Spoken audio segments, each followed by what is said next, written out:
Okay guys, welcome to sunny Omadhoo Island in Maldives. As you can see behind me, there's some work going on with the boats. The population here is just over 1,000 and a lot of people work on the tuna fishery, the yellowfin tuna fishery. So as you can see, the guys are just working on some of their boats before they head back out fishing. We're at the sea ferry terminal port here. We get one boat a day to Mali. It leaves at 7 a.m. except Fridays, I think it's 9. So it's a Saturday here today, so pretty quiet, but kids are at school. So check out the water. Same magnificent blue water as you'll see on the resorts.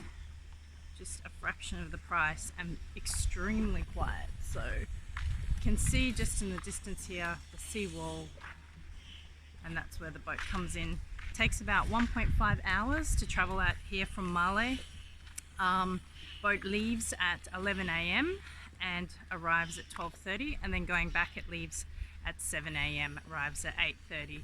And that's basically the boat schedule. You won't find anything online, you have to rely on your guest house to organise it. It was just a bit of a nightmare to try and find information.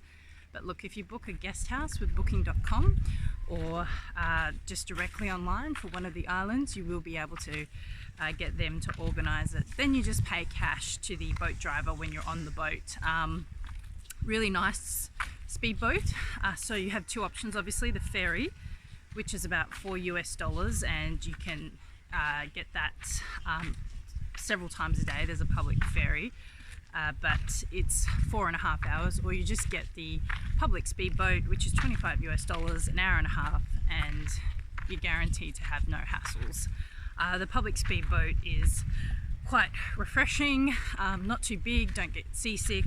Does get a little bouncy out there on the blue water, out there coming across the strait, but look, it's really probably the most efficient way to get here. You pay $25 each way, so just make sure you bring enough US dollar with you. A lot of the guest house now have their own FPOS machine, so you can pay with FPOS, but definitely bring it for the boats, some US cash. You can pay in local currency, but it's just easier to pay in USD. What else? Oh yeah, they also have Wi-Fi on the boat, which is good, and it's actually better than the Wi-Fi at most of the guest houses. Everywhere has internet, but how strong it is really varies. But look, you can purchase a SIM card in Mali for, I think it's like 20 or 30 US dollars, but it's ridiculously expensive. I mean, unless you need to do it urgently for some, urgent work, I wouldn't waste my time and money. It's good to just unplug and not be able to stream live video, but at least you can just enjoy a little bit of Facebook and unplug and enjoy the scenery. So yeah, don't need that. Other things to note when you come to a local island, so they're all pretty much the same. Omadhoo is got 9 guest houses, and it's very similar to a lot of the all of the other local islands, so it's quite nice. But I can't pronounce the biggest developed local island, Mafushui. I know I'm saying it wrong, but that's where the prison is, and that's quite developed. There's like about 70 guest houses, so quite busy and noisy, whereas here, super quiet, just the local people and the beautiful ocean. And we're just going to have a beautiful look here. We've just wandered onto one edge of the beach, and look at that magnificent blue water. Magnificent. Absolutely magnificent. So we're just doing a little walk around the island. It'll literally take you less than 3 minutes to walk from one side to the other. So come in from the ferry terminal, walk over to the other end where the guest house is, less than 3 minutes walking. Walk around the island probably in about 15 minutes. It's tiny. Apart from the 9 guest houses, there is 2 little local shops, and there is a school and a medical centre. I don't see the kids in school much, but today's Saturday I see them, and also it's really strange, I see them at school at night time, maybe because it's hot. The island is really clean. The women are up early in the morning, always sweeping and cleaning. It's beautiful, no rubbish. They transport all their rubbish off the island. Apparently there's an NGO that helps them collect it, take it to Mali, and then take it offshore to dispose of it, so to try and solve the waste problems here. What else can I tell you? You have to dress conservatively. Unlike the resorts on the local islands here, I'm dressed quite covered up because this is a Muslim country, so everyone is quite conservatively dressed on the local islands, and you definitely can't walk around in your swimsuit. You'll get into a lot of trouble walking around the swimsuit. They had strict dress standards here up until 2011. Now they're a bit more relaxed when it comes to dress code for foreigners, but it is just good when you're walking out and about, sort of cover up, cover your shoulders, cover your legs, especially for women, not so much for men. There seems to be a majority of women here on the island, and I'm guessing maybe that's because men are off working in the fishing industry, and they seem to be doing most of the work. Maybe we'll walk down to the beach here. And look, I don't find it intimidating being a conservative Muslim country. I find the men that we do see, that we've met in Mali, that are around here, quite easygoing, unfazed, but I find the women give you dirty looks. Like, even if you're dressed up, they're still very unfriendly. The local population doesn't really want to integrate with Westerners. You can tell they kind of look down on you and they're not too interested in associating with you. But we do bring in some, money into the island, so they're open to having foreigners here. However, they still think we're less than them because we're, non-Muslim. And that's just, not saying all people are like that are Muslim, but just particularly you feel that right here from the women, not from the men, from the women. You feel really discriminated with the women and the looks that they give you. What else can I say? It is super quiet, super beautiful.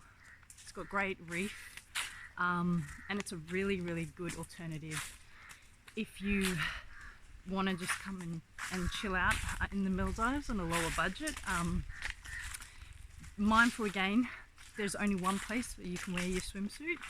It's called the Bikini Beach, and it's sort of fenced off from the locals so they can't see you. And that's where you can wear your swimsuit. Despite having beach all around you, you can't get into the water, into your swimwear. You have to go to the Bikini Beach. You can swim around, but you just can't get out. And if you see a local, just try and swim back the other direction to not cause offence.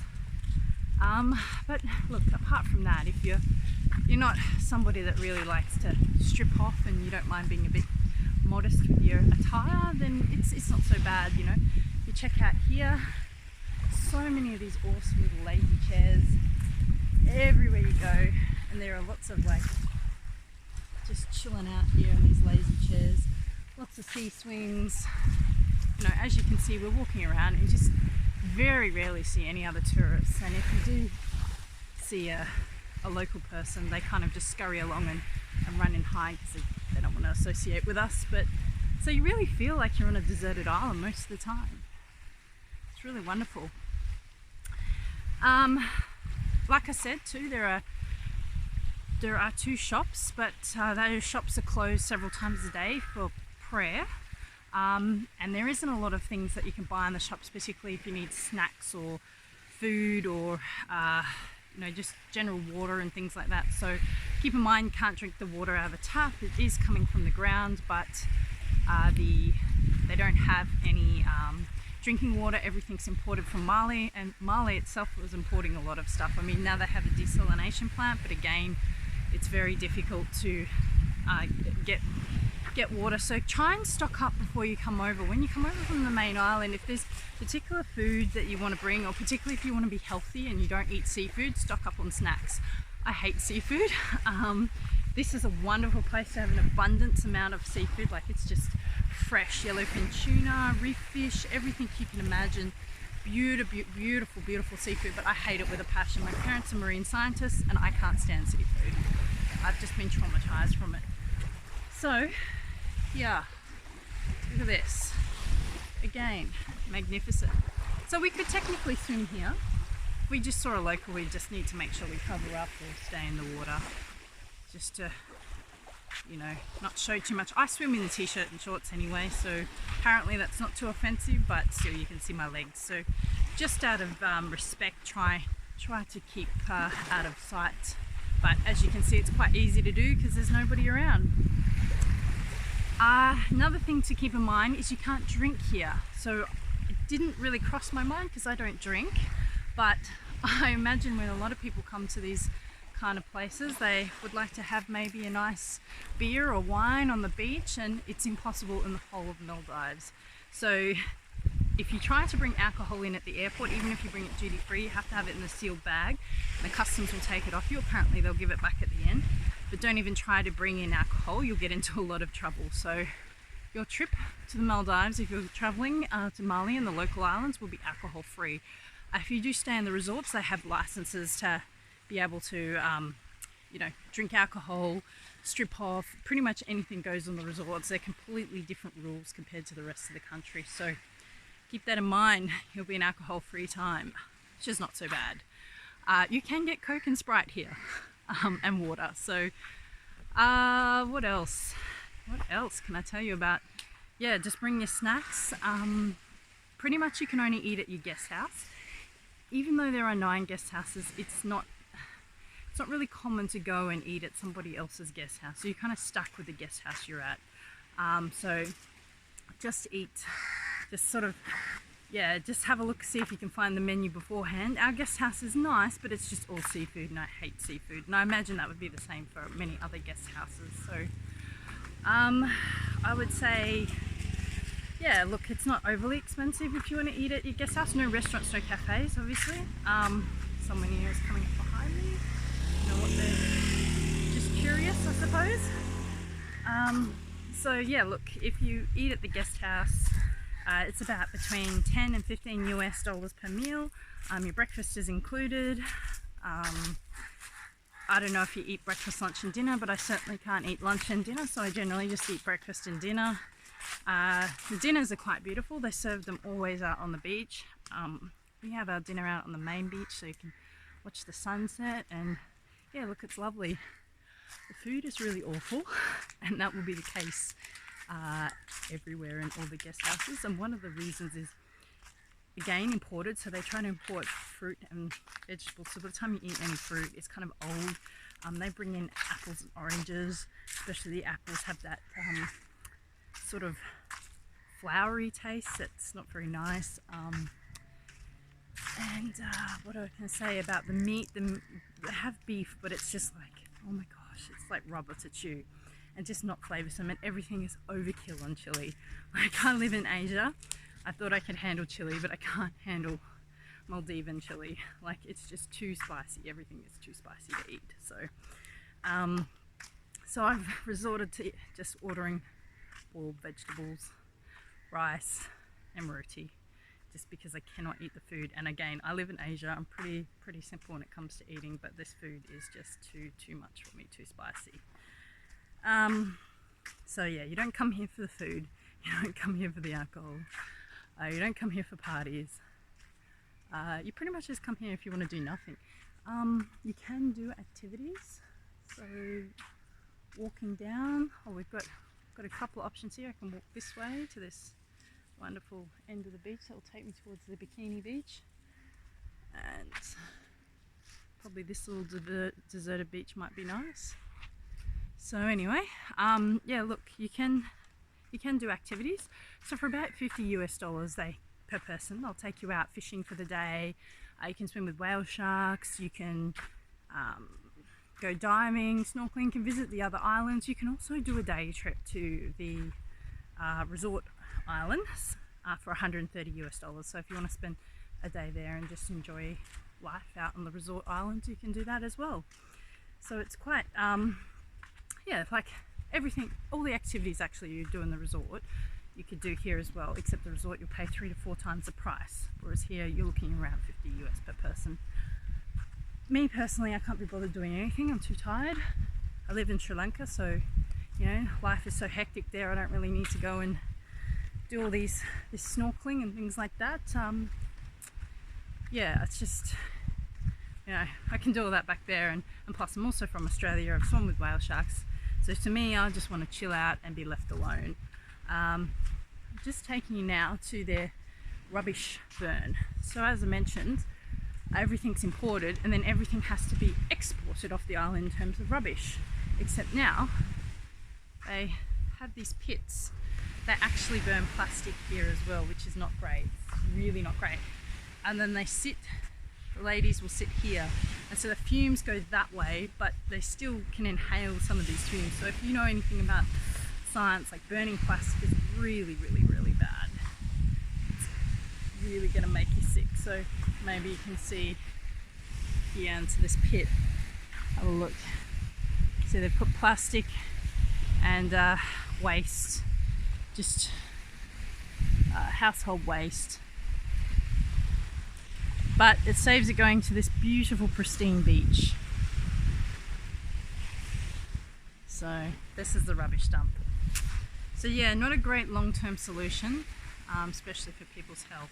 Now I did mention there was over 1,000 people that lived here on this island, but really the live-in population is about 600. There isn't really that many people. So yeah, so basically what I was saying is, yeah, you just come here to chill out, have a good time, just to rest, and my friend giving the signal to come this way. We're going to head towards the Bikini Beach actually. The water is very shallow.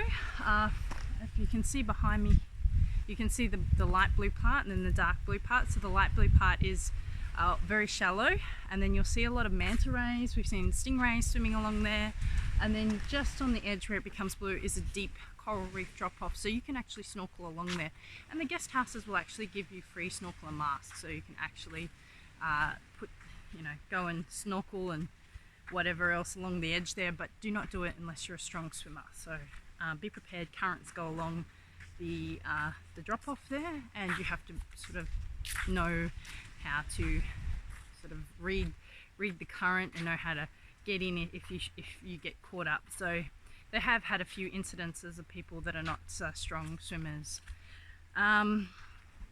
Tourism, I would say at the moment there's probably about maybe in total 15 other tourists on this island. It's so quiet, and majority of them are European. I don't see many Asian people, and part of that is, or Sri Lankan people at all actually, because as my friend back there, they don't like to go brown, they don't like the sun. Maldives is not interesting for them because it's beaches and sun, and they'll just go brown. So pretty much it's a European population that comes here. I don't see many Australians at all. I haven't seen any in the Maldives, and sporadically see them in Sri Lanka. So yeah, I've seen quite a few Russians though. So here we are. I think this is the entrance to the Bikini Beach. So if you'll see behind me, we'll walk backwards. It's sort of like a secluded little entrance, and then it has fencing around the sides so that you're screened if you want to, it doesn't mean you can actually sunbathe topless, just means you can wear your swimsuit. So coming in here, this will be the same on every single island. They'll have a designated bikini beach because, again, it's a conservative Muslim country. So today, again, looks like we're alone. So you can see here in the background, that green, sort of green fencing. Up there is the part of the fence, and then you can see fencing this side, and I'm falling over here, fencing again that side, and then the jetty, and then you can see how fabulous this water is. So it's not bad. It's the second day I've been down here where there's nobody. The first day there's probably 2 other couples, but yeah, this time of day there's like nobody. Best time of day for tanning though, when you do want to go brown. Also, this area is part of like an atoll of a lot of different other local islands. So you can see in the distance there's a few bigger ones, and over there. Now, I don't know what those ones are called, but there was a few coming in with the big resorts. Now, to keep in mind, the big resorts are foreign owned, so it means different rules, different standards, because they have special licenses and permits. Very expensive, but all the money goes offshore, apart from a few local jobs they create. Local islands, all the money is owned, goes here to the local economy. People work in some of these guest houses, people own them, they have the local shops, they have the boat transports, it's all locally owned. So that's probably one of the factors for me why I wanted to come here. I like supporting the local economy. Generally I like to learn about the local culture, but a little tricky in the Maldives because people want to keep to themselves, so you know, don't blame them, different culture. But apart from that, it's also, I like the fact that I like privacy, I like it to be secluded. The only thing I would do different next time is bring my own food because I hate fish. So that concludes, I think, everything today. I think that's a rundown. Also keep in mind that if you look on the internet for information about traveling to the Maldives, there's basically nothing. That's why I'm doing this video. I couldn't find anything. It was very stressful. I managed to sort of put things together by harassing different guest houses, but basically how I did it is I flew from Sri Lanka to Mali, and you can book booking.com or any of those Airbnb, book somewhere in Mali, get the ferry or a taxi to your hotel, and then from there get a taxi to the ferry over to one of the islands with a speedboat which your guest house arranges, and then just, you know, WhatsApp your guest house before you go to make all your arrangements. Figure out, always check if they've got a payment system or if you have to bring cash. So pretty straightforward once you get there, but you're really dependent on your guest house giving you the information prior to leaving. So harass them. If they don't give it to you, if they're not organized, just go to someone else. All right, that's it. Now I think I'm going to chill out and go for a swim. Bye.